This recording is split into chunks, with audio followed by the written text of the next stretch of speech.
Hey everyone, welcome back to Zodiac Zeal.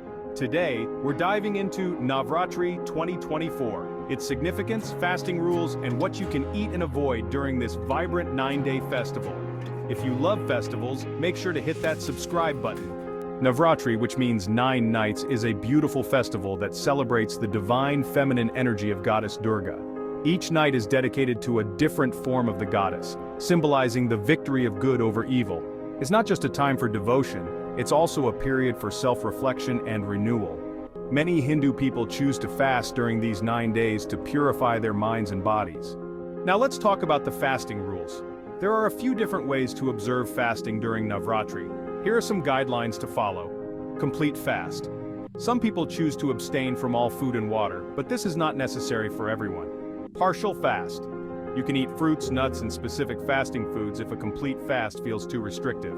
Avoid processed foods. Stick to natural, pure foods to maintain energy and focus. What to eat. So, what can you eat during Navratri? Here's a quick list of foods to enjoy.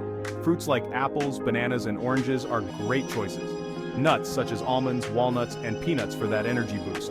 Sabudana, also known as tapioca pearls, is a popular fasting staple, delicious in khichdi or vada. Kuttu, which is buckwheat, and singhara, or water chestnut flour, can be used to make rotis and pancakes.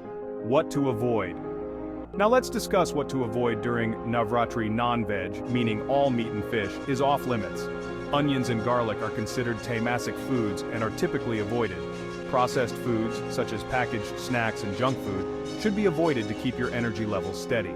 Additional tips. Here are a few extra tips to make the most of your Navratri experience. Stay hydrated. If you're not fasting completely, drink plenty of water and herbal teas. Engage in prayer and meditation.